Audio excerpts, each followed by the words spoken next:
124 light years from where you are sitting right now, there is a planet that should not be interesting. It is too big to be Earth. It is too small to be Neptune. For years it sat in the catalogs as just another number, one of thousands of worlds astronomers had found but never really looked at closely. And then, the James Webb Space Telescope turned its mirror toward it, split its starlight into a rainbow of wavelengths, and found something buried inside that light that made an entire room full of scientists go completely silent. A molecule. A single kind of molecule that, as far as we know, as far as we have ever been able to prove, is made almost exclusively by living things. Not rocks, not chemistry left over from a planet's formation. Life. And when the paper came out, when the news broke, it split the scientific community straight down the middle in a way that almost never happens in astronomy. Half of them called it the most important signal we have ever received from beyond our solar system. The other half warned everyone to slow down, to not get ahead of the data. Both sides are still arguing about it right now, today, while you're watching this. So let's talk about what Webb actually found, what it might mean, and why the answer to one of the oldest questions humans have ever asked, are we alone, might already be sitting quietly in a stream of infrared light we are still trying to fully understand. If you want more of these deep dives into the discoveries genuinely reshaping how we think about the universe, subscribe and turn on notifications, because this story is far from finished. Now let's get into it. The planet at the center of all this is called K2-18b. It orbits a small, dim red dwarf star in the constellation Leo, and it was first flagged back in 2015 by NASA's Kepler mission, one of thousands of exoplanet candidates the spacecraft picked up during its survey of the sky. For years, K2-18b was mostly a footnote. It sits in what astronomers call the habitable zone, the range of distance from a star where temperatures could allow liquid water to exist on a planet's surface. That alone made it worth a second look, but plenty of planets sit in a habitable zone without being anything special. What made K2-18b different is its size. It is roughly 8.5 times the mass of Earth, and about 2.5 times its diameter, which puts it in an entirely different category than our home planet. It is too big to be rocky all the way through like Earth or Mars, but too small to be a true gas giant like Jupiter or Saturn. Astronomers had to invent a new label just to describe worlds like this. They call it a sub-Neptune. And it turns out sub-Neptunes might be the most common type of planet in the entire galaxy, even though our own solar system does not have a single one. For a long time, nobody knew what a sub-Neptune's atmosphere or surface actually looked like up close, because we had no way to study one in enough detail. Then, in 2023, the James Webb Space Telescope pointed its instruments at K2-18b and used a technique called transmission spectroscopy. Here is how that works, and it is worth understanding because everything that follows depends on it. As K2-18b passes in front of its star from our point of view, a tiny fraction of the starlight filters directly through the planet's atmosphere on its way to Webb's mirrors. Different gases in that atmosphere absorb very specific wavelengths of light, leaving a kind of fingerprint behind, a pattern of missing colors that scientists can read like a barcode. Webb is sensitive enough to catch that faint signal even across more than 100 light years of empty space, which is an almost unbelievable feat of engineering when you actually sit with it. And when scientists ran K2-18b's fingerprint through the analysis, they found methane and carbon dioxide in fairly large quantities, along with a surprising near absence of ammonia. On its own, that combination told them something important. Models suggested this pattern was consistent with what is called a Hycean world, a theoretical class of planet with a hydrogen-rich atmosphere sitting above a deep, possibly planet-wide ocean of liquid water underneath. Not a rocky surface like Earth's, an ocean world, potentially covering the entire planet, sealed beneath a thick blanket of hydrogen gas. That finding alone was already remarkable. A planet that might be entirely ocean, sitting in the habitable zone of its star, 124 light years away. But buried in that same data was something else, something smaller, fainter, and far more explosive. A tentative signal for a molecule called dimethyl sulfide, sometimes abbreviated DMS, along with a closely related compound called dimethyl disulfide. And this is the detail that changed everything. Because on Earth, dimethyl sulfide is not some exotic chemical produced by volcanoes or lightning strikes or ultraviolet radiation splitting atmospheric gases apart. On Earth, it comes almost entirely from one source: life. Specifically marine phytoplankton, the microscopic organisms that drift through our oceans by the trillions, produce dimethyl sulfide as part of their normal biological processes. It is actually the compound responsible for that distinct smell of the sea you notice when you stand on a beach. If you have ever breathed in that salty, slightly sulfurous scent of ocean air, you have smelled dimethyl sulfide produced by living organisms. And Webb's instruments picked up a signal consistent with that exact same molecule coming from the atmosphere of a planet more than 700 trillion miles away. Let that sit with you for a second, because this is the moment the story stopped being a normal exoplanet discovery and became something else entirely. The lead researcher on the team, an astronomer named Niku Madhusudan at the University of Cambridge, has spent years building the case that K2-18b could be a Hycean world, and he was blunt about what the DMS signal could mean if it holds up. On Earth, this molecule is a biosignature, a chemical fingerprint that, as far as our current understanding goes, is produced by biology, and essentially nothing else in significant quantities. Finding even a hint of it in the atmosphere of a distant planet is exactly the kind of evidence scientists have spent decades hoping to one day detect. Not a photograph of an alien, not a radio signal beamed across the galaxy.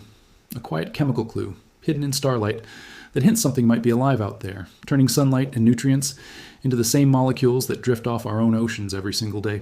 Naturally, when this result went public in 2023 and then again with a follow-up announcement in 2024, it made headlines everywhere. Major outlets ran stories suggesting Webb might have found the first real evidence of alien life. And that is exactly where the story gets complicated, because the same week the excitement was building, a large portion of the scientific community stepped in and said, not so fast. Here is the core problem, and it is a real one, not just scientists being cautious for the sake of caution. The DMS signal detected in K2-18b's atmosphere sits right at the edge of what Webb's instruments can reliably measure. In statistical terms, the detection came in at a confidence level that many astronomers consider suggestive but far from conclusive, well short of the extremely strict threshold the field typically demands before calling something a confirmed discovery. To put that in perspective, astronomers generally want a result so statistically solid that there is less than a 1 in a few million chance it happened by random noise before they are willing to say a signal is definitely real. The K2-18b DMS detection, as exciting as it is, has not yet cleared the kind of bar that would let scientists close the case in either direction. On top of that, several independent research teams went back through the same raw data using different analysis methods and got conflicting results. Some teams reproduced a version of the DMS signal. Others found that the exact same data could just as easily be explained without invoking dimethyl sulfide at all, suggesting the signal might be an artifact of how the noisy, faint measurement was processed, or possibly the result of a different gas entirely that happens to leave a similar fingerprint in this particular wavelength range.